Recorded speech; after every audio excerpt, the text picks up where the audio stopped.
शून्य बनो सब कुछ पालोगे। जी हाँ दोस्तों, 99% लोग जानते तो हैं लेकिन मानते नहीं है, और जो लोग जानते हैं या फिर जानना ही नहीं चाहते। जी हाँ दोस्तों, शून्य की बड़ी पावर है, सब कुछ पालोगे। और इस वीडियो में हम जानेंगे कि शून्य बनने के बाद कैसे उन सब चीज़ों को प्राप्त कर सकते हैं, फिर सब कुछ चीज़ों को कैसे पालेंगे। जी हाँ दोस्तों, ये कहानी महात्मा गौतम बुद्ध के आधार पर जुड़ी हुई है। यह बुद्ध के जीवन और उनके उपदेशों का सबसे गहरा रहस्य है। जी हाँ दोस्तों, और उम्मीद करते हैं कि ये आपको बहुत ज़्यादा पसंद भी आएगा, क्योंकि ऐसे स्क्रिप्ट, ऐसी चीज़ें ढूंढ कर लाना, उन चीज़ों पर अमल करना और शून्य की जो ताकत है वो आज आपको जानने को मिलेगी। जी हाँ दोस्तों, कहानी शुरू होती है उस छोटे गांव से जहाँ गौतम, जी हाँ दोस्तों, जिन्हें बाद में बुद्ध कहा गया, जन्मे थे। बचपन से ही बुद्ध में एक असाधारण जिज्ञासा थी। उन्हें यह सवाल हमेशा परेशान करता रहता था कि जीवन का असली मकसद क्या है। और आज भी लोग उसी चीज को लेकर परेशान है कि उद्देश्य क्या है, करने क्या आए हैं। आज भी बहुत लोग यही सवाल करते हैं। हर कोई खुश दिखता है लेकिन दुख क्यों सहते हैं। उम्र के साथ उन्होंने देखा कि भौतिक संपत्ति, जी हाँ, धन दौलत, आराम और सम्मान सब कुछ अस्थायी है। जो कुछ भी हम पाने की कोशिश करते हैं, जी हाँ, वह हमें अस्थायी सुख ही देता है। बुद्ध ने यह अनुभव किया कि मनुष्य की असली स्वतंत्रता और शांति उस समय आती है जब वह मन, इच्छाओं और मोह माया से मुक्त हो जाता है। उन्होंने कहा कि जो व्यक्ति अपने भीतर की सभी लालसाओं, अहंकार और चिंता को छोड़ देता है वही असली सुख और ज्ञान प्राप्त करता है। क्योंकि मन हमें हमेशा भयभीत करता रहता है, डराता रहता है। पास्ट की यादें, फ्यूचर की चिंता, हम इन सब चीज़ों को लेकर बहुत ज़्यादा परेशान हैं। हम बैठे रहते हैं तो भी हमारे विचार हमें उन कल्पनाओं में ले जाते हैं। हमारे शरीर में बेचैनी आने लग जाती है। बिना चिंता के भी हम चिंता करने लगते हैं। जी हाँ दोस्तों, यही कारण है कि ज्ञान प्राप्त करना, यही कारण है कि उन्होंने कहा शून्य बनो और सब कुछ पालोगे। कल्पना कीजिए एक व्यक्ति को जो अपने जीवन में हमेशा कुछ न कुछ चाहता रहता है। जी हाँ, धन, शक्ति, प्रतिष्ठा, मान सम्मान, हमेशा और अधिक की चाह। लेकिन जैसे जैसे उसकी यह इच्छाएं बढ़ती हैं, जी हाँ, उसकी यह इच्छाएं बढ़ती हैं, उसका तनाव और चिंता भी और बढ़ जाती है। जी हाँ, उसका तनाव और चिंता और बढ़ जाती है। और जीवन में आप इन सब चीज़ों का अनुभव आसानी से कर सकते हैं। जिसके पास जितना है वो किसी दूसरे को फॉलो कर रहा है, उसको पकड़ने की, उससे आगे निकलने की चिंता है, उसको हराने की चिंता में लगा हुआ है, हराने की दौड़ में लग रहा है। और जिसके पास कम है वो उसी को फॉलो कर रहा है जो दूसरे के पीछे भाग रहा है। और यही जीवन में आजकल चल रहा है। हर चीज़ें पैसे के आधार पर तुलने लग गई है। बुद्ध ने इसे देखा और समझा कि इच्छाओं का बोझ ही दुख का मुख्य कारण है।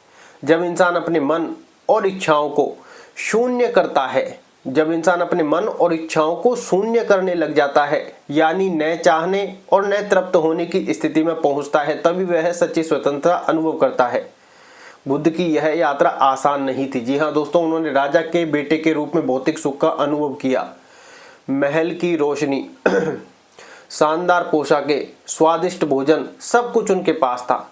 लेकिन हर रात जब वे अकेले में होते, या फिर हर रात जब वे अकेले होते तो एक खालीपन और बेचैनी महसूस होती कि ये सब क्या है। कुछ समय के लिए सुख आता है, फिर दुख आता है, फिर ये अवस्थाएं, ये मतलब सारी चीजें अस्थायी क्यों है। यही वह समय था जब उन्होंने निर्णय लिया कि वह दुनिया की अस्थायी चीजों को छोड़कर सत्य की खोज करेंगे। जी हाँ दोस्तों, उन्होंने अपने सारे भौतिक वस्त्र और भौतिक सुख त्याग दिए और साधु बन गए। यह त्याग केवल बाहरी नहीं था, असली शून्यता वह है जो हमारे मन और हृदय में आती है। बुद्ध ने ध्यान और आत्मचिंतन की गहन साधना शुरू की। उन्होंने सीखा कि जब हम अपने अहंकार, गुस्से, लालसा और भय को छोड़ देते हैं, जो हमारे षड विकार हैं। जी हाँ दोस्तों, ये षड विकार है हमारे काम, क्रोध, लोभ, मोह। तो हम कहें कि अहंकार जब हमारा आ जाता है, मैं की भावना, तो हम ब्रह्मांड की कहें कि जब ये सब चीज़ों के साथ जुड़ जाते हैं तो हम ब्रह्मांड की सच्चाई के साथ जुड़ जाते हैं। और फिर जब ये सारी चीज़ें हमें परेशान करते हैं तो हम भयभीत हो जाते हैं। यही हमारे दुख का भी कारण है। इसलिए शून्य में बड़ी ताकत है और वह किसी भी परिस्थिति में संतुलन और शांत रह सकता है। जो व्यक्ति शून्य को समझ गया, जी हाँ दोस्तों, वो इन परिस्थितियों में नहीं फंसेगा। यही बुद्ध ने कहा। एक बार बुद्ध एक नदी के किनारे बैठे थे। उन्होंने देखा कि नदी का पानी निरंतर बह रहा है। जी हाँ, नदी का पानी निरंतर बह रहा है, लेकिन कभी रुक नहीं पा रहा है, लेकिन कभी रोक नहीं पा रहा है अपने आप को। जी हाँ दोस्तों, वैसे ही जीवन भी चलता रहता है। अगर आप उसे रोकने की कोशिश करेंगे। अगर हम उसे रोकने की कोशिश करेंगे तो दुख और संघर्ष और बढ़ जाएगा। लेकिन अगर हम नदी के प्रवाह के साथ बहना सीखेंगे तो अपने मन को मुक्त करेंगे और तो जीवन में शांति और संतुलन भी आएगा। यही वही शून्यता है। गौतम बुद्ध ने यह भी हमें सिखाया कि वास्तविक स्वतंत्रता और आनंद दूसरे से तुलना करने में नहीं है। ये जीवन का कटु सत्य है और आज के जीवन का ये कटु सत्य है कि हर व्यक्ति दूसरों से तुलना करने में लगा हुआ है। इसके पास कार है, मेरे पास भी होना चाहिए। ये मुझसे बड़ा दिख रहा है, मेरे पास भी होना चाहिए। इसके पास ये है, मेरे पास भी होना चाहिए। और हमारे पास जो कुछ है हम उसको भी भोग नहीं पा रहे हैं। दूसरों से तुलना करने में हमारे जीवन की जो बची कुची खुशी है, शांति है, हम उसको भी खो रहे हैं दूसरों से सिर्फ और सिर्फ तुलना करने के चक्कर में। दूसरों से तुलना करने के बाद वो किसी तीसरे से तुलना करेंगे और जिस व्यक्ति से आप तुलना कर रहे हैं वो व्यक्ति भी किसी और से तुलना कर रहा होगा और अपने आप की स्वतंत्रता से कहीं ना कहीं वो कोसों दूर जा रहा है। अपनी स्वतंत्रता, अपनी सुख, अपनी शांति से कोसों दूर वो जा रहा है। जी हाँ दोस्तों, क्योंकि हर व्यक्ति दूसरों से तुलना करने में लग रहा है और आनंद दूसरों से तुलना करने में नहीं है बल्कि अपने भीतर की शांति को खोजने में है। जब आप शून्य बन जाते हैं यानी अहंकार और बाहरी इच्छाओं से मुक्त हो जाते हैं तो आपको किसी चीज़ की लालसा नहीं रहती। आप जैसे हैं उसी में संतुष्ट रहते हैं और यही संतुष्टि जीवन का असली खजाना है। कई लोग सोचते हैं कि शून्य का मतलब है खालीपन या कमजोरी। जी नहीं, लेकिन असली शून्यता वह है जिसमें शक्ति, समझदारी और करुणा छिपी होती है। शून्यता के माध्यम से आप अपने मन को साफ करते हैं, अपने विचारों को नियंत्रित करते हैं और अपने जीवन में सच्ची स्पष्टता लाते हैं। गौतम बुद्ध का अनुभव बताता है कि शून्यता की साधना सिर्फ ध्यान और मौन से आती है। रोजाना कुछ समय अपने आप से बातें जरूर करें, अपने मन से बातें करें, उन विचारों को देखें, अपनी भावनाओं को समझें। धीरे धीरे आप पाएंगे कि आपको बाहरी चीज़ों की आवश्यकता कम हो रही है ऑटोमेटिक।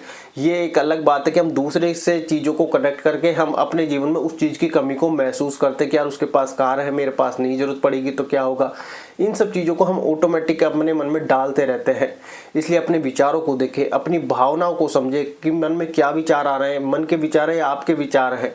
धीरे धीरे आप पाएंगे कि आपको बाहरी चीज़ों की आवश्यकता कम हो रही है ऑटोमेटिक। आपका कहीं उन चीज़ों से ऑटोमेटिक दुराव हो रहा है जब लालसाएं और भय कम हो होंगे। जी हाँ दोस्तों, क्योंकि जीवन में बाहरी चीज़ों की जब आवश्यकताएं कम होंगी, जब लालसाएं और भय कम होंगे, तब जीवन में सच्चा आनंद, शांति और संतुलन आएगा। जितनी ज़्यादा आप लोगों से तुलना करोगे उतनी ज़्यादा जीवन में अशांति आएगी। ये बात निश्चित है, क्योंकि दूसरे से तुलना करने का कोई लाभ नहीं है। दूसरों से तुलना करने छोड़ दे।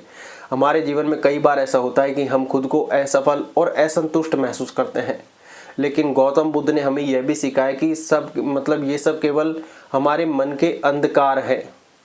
ये सब हमारे मन के अंधकार है। जब हम अपने मन को शून्य करते हैं ध्यान द्वारा, मौन द्वारा, तो कहते हैं कि अज्ञान और भ्रम को छोड़ देते हैं तो ज्ञान और समझ अपने आप प्रकट होने लग जाती है और वो अंदर से ही आती है, कहीं बाहर से। अभी ये तो हम वीडियो देख रहे, कितनी समझ में आई, कितनी नहीं, कितना क्या है, किसका क्या लेना देना है, लेकिन जो ज्ञान आता है वो अंदर से आता है और वो स्वाभाविक ही आने लग जाता है जब हम इन चीज़ों से परे होने लग जाते हैं। और अब आपको एक और कहानी के माध्यम से इसको और समझाने का प्रयत्न करते हैं। एक गाँव में एक युवक बहुत अमीर था, उसके पास सब कुछ था, सब कुछ इन द सेंस सब कुछ, धन, प्रतिष्ठा, मान, सम्मान, सब कुछ, लेकिन वह हमेशा फिर भी दुखी रहता था। तो उसने गौतम बुद्ध से पूछा, मैंने सब कुछ पा लिया फिर भी जीवन में शांति क्यों नहीं है? गौतम बुद्ध मुस्कुराए और बोले, तुमने सारी बाहरी चीजें पा ली हैं पर अपने भीतर की लालसाओं को शून्य नहीं किया। वो इच्छाएं अभी बढ़ रही हैं, तुम्हारे अंदर एक खालीपन है, अजीब सी भूख है, मतलब अभी भी वो बेचैनी है और कुछ पाने की लालसाएं हैं, इच्छाएं हैं, डिजायर्स हैं। तो लालसाओं को शून्य तुमने नहीं किया। जब तुम इन सबको कहें कि तभी कुछ हो पाएगा, जब तुम इन सबको शून्य करोगे। युवक ने यह समझा और धीरे धीरे ध्यान और आत्म अवलोकन की साधना करने लगा। वर्षों के बाद उसने महसूस किया कि अब उसे किसी चीज की लालसा नहीं रही, इच्छा बिल्कुल भी नहीं रही और उसने कहे कि यही शांति थी, अमूल्य, अनंत और सच्ची। गौतम बुद्ध के उपदेशों का सार यही है कि शून्यता और आत्म जागरूकता से ही जीवन का असली आनंद मिलता है। जब आप और हम अपने मन, विचार और इच्छाओं को नियंत्रित करना सीखते हैं तो कोई भी परिस्थिति आपको परेशान नहीं कर सकती। यह शक्ति और स्वतंत्रता का मार्ग है। इस वीडियो में हमने देखा कि कैसे गौतम बुद्ध ने अपने जीवन में शून्यता अपनाई और दूसरों को भी यही संदेश दिया। शून्यता का मतलब केवल कुछ करना नहीं है, बल्कि अपने भीतर की लालसा, भय और अहंकार को छोड़ना है। जब हम शून्य बनते हैं तो कहें कि अपने आप सच्चा ज्ञान, शांति और आनंद प्राप्त करते हैं। जी हाँ दोस्तों, क्योंकि जीवन में हम हमारी अशांति कहाँ खो रहे हैं? हर दूसरे व्यक्ति को देख के लोग क्या कहेंगे, कुछ तो लोग कहेंगे यार ये किया तो क्या होगा, फिर हम अंधकार में चल जाते हैं। फिर कुछ हमारे जीवन में पॉजिटिव होता है तो फिर हम में अहंकार आने लग जाता है, मैंने किया। जब एक थोड़ा सा कठिन परिस्थिति आती है तब वो मैं गायब हो जाता है। इसलिए ईश्वर भी परीक्षा लेता है, ब्रह्मांड भी परीक्षा लेता है और सिखाता है कि ये मैं और अहंकार हर किसी व्यक्ति का तोड़ा गया है तो हमारा कैसे बचेगा। और आज के जो हम कहें कि अहंकार कर रहे हैं, ये सिर्फ दूसरों के प्रति दिखावा कर रहे हैं कि दूसरे को दिखाने में, ऊंचा नीचा करने में लगे हुए हैं। और हमारी जो होड़ मच रही है वो बाहरी चीज़ों में, सामने वाले व्यक्ति से मची हुई है। और आजकल तो इतनी ज़्यादा कि घर घर के भाई भाई में ये होड़ मच रही है। यही अशांति का कारण भी बनता जा रहा है। जब ये होड़ खत्म हो जाएगी या फिर हम शून्य बन जाएंगे तो सब कुछ हमें मिलने लग जाएगा। जो है हम उसी में संतोष हो जाएंगे ऑटोमेटिकली। ऐसा नहीं तो क्या हम काम करना छोड़ दें या और धन के लिए लालसा ही हमें, क्योंकि जो कुछ हो रहा है वो तो हम कर ही रहे हैं। या फिर कहें कि जो कुछ होना है वो हो ही रहा है, वो हमारे द्वारा वो हो ही रहा है, लेकिन हम मन की उससे फंस चुके हैं, दूसरों से होड़ करने में, दूसरों से प्रतिस्पर्धा करने में। और हर एक व्यक्ति इसी लूप में फंस कर रह गया है।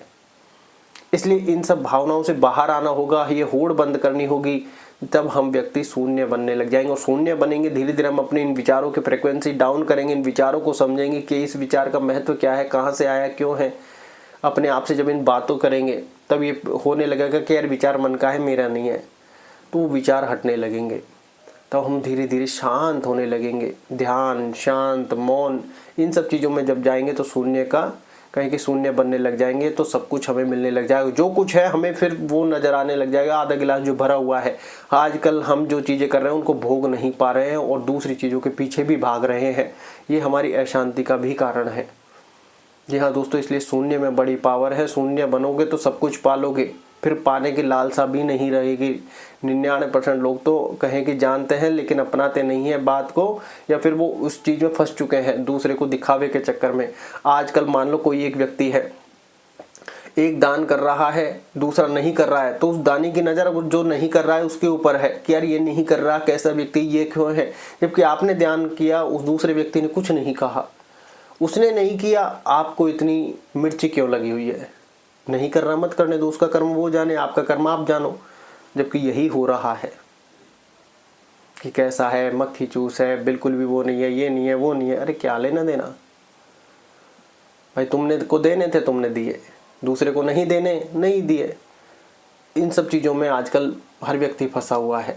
इसलिए थोड़ा सा इन पर आप ध्यान दें तो सारी चिंताएं कम होने लगेगी। धन्यवाद।